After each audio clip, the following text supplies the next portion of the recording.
Moving on from that, one thing that did take up a lot of headlines, aside from Tommy Fury and Jake Paul last week, was the WBC's decision regarding Conor Benn and reinstating him to their rankings.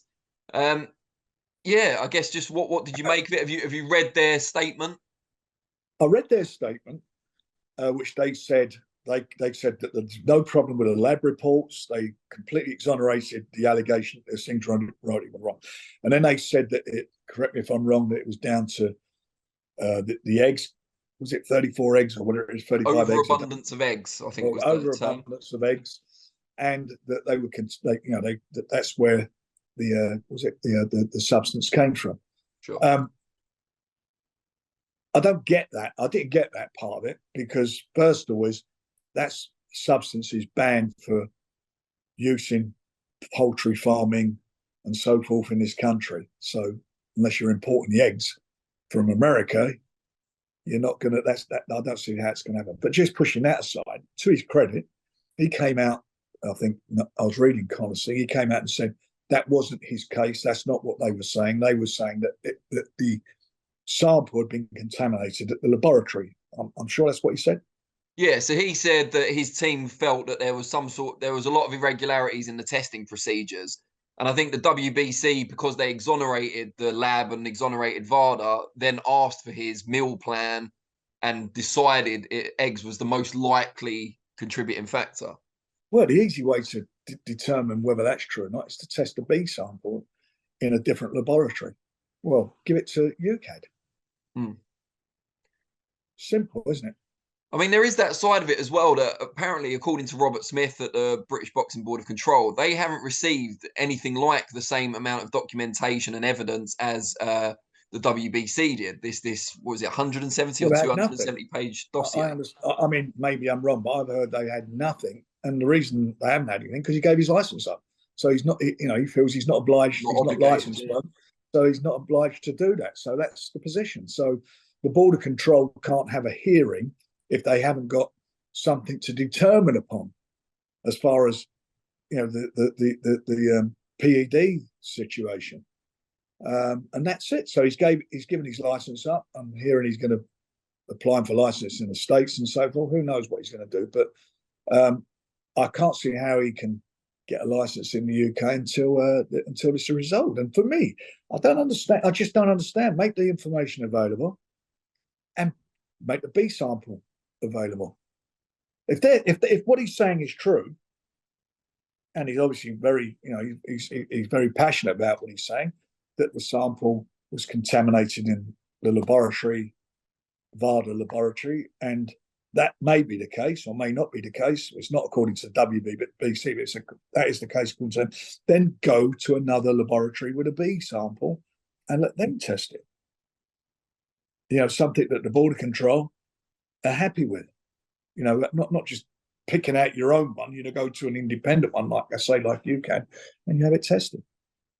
Yeah, I mean, if you were promoting him now, and obviously that's Matchroom's job, but if you were, what would you be advising him to do as his next kind of course of action? Same thing we told Teti. Put your B sample in and get it tested. And then if that doesn't go the way he hopes, is it just kind of hold your hands up and go to America? No, I don't think. If the Board of Control, these are all obviously suppositions, but if his B sample was found to match the A sample in an independent laboratory or a UKAD laboratory, then the Board of Control would deal with that, because it's twice. It's not once, it's twice. So they'll deal with that, and the normal situation for that is that a boxer will be suspended, his license will be suspended. If the Board of Control suspend his license, then there'd be no state in America that would license him. But then he doesn't currently have a license, so wouldn't it be he'd apply for the license and they'd reject it? Well, yeah, I know it. I know at the time there was all this talk, and didn't the chairman of the American associations come out and say something? He would not, that a number of states wouldn't license him. I don't know. Yeah, he said if they tried to make the Eubank fight, if the Eubank fight had gone ahead, I think it was, then they wouldn't have licensed any. But the bottom line of it is, whatever he's going to do, he's going to do. It's not really not my concern. My only concern is all the crap that it did and all the problems it caused with boxing. And before all the old haters come out and say, well, you did Luxembourg. It was not about drugs.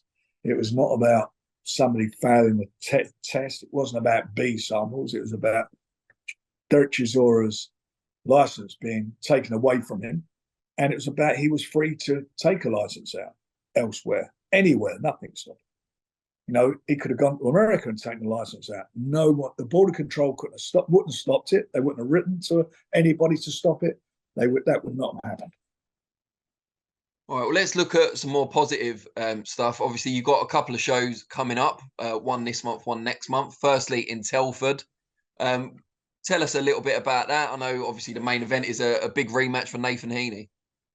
Yeah, Jack Flatley and Nathan Heaney. Bad cut last time out, and I think it'll be a cracker. It was a good fight last time, and somebody's just put a vacuum cleaner on. So let me just stop them. 1 second, mate. Right.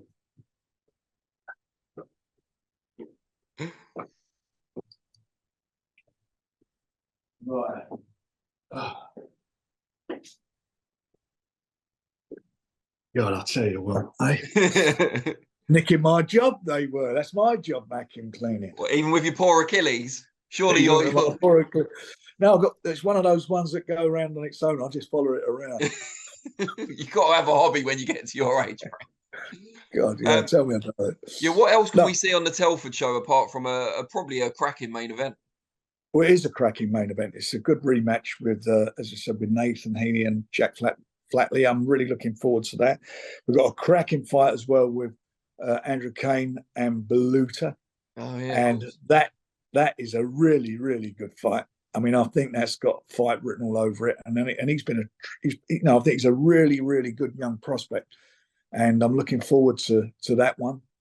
And I think that'll be some fireworks in that. We've got Jason Cunningham back. He's going to be fighting on the card. We've got Raven Chapman on there, and we've got Moses Ituama on there as well. So it's a good card, good fight card, and some good prospects on there too.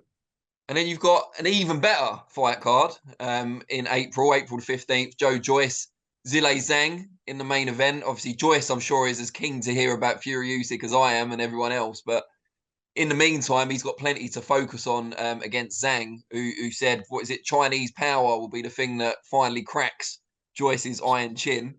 Well, I think for me, Joe could have gone down another route.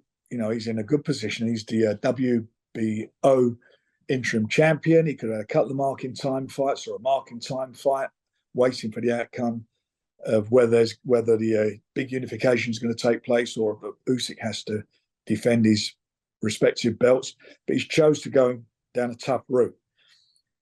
They both got a lot in common in as much that they're both silver medalists from their respective Olympic Games. They're top class amateurs, top class heavyweights in the world. Similar type of styles, both big guys, both walk forward.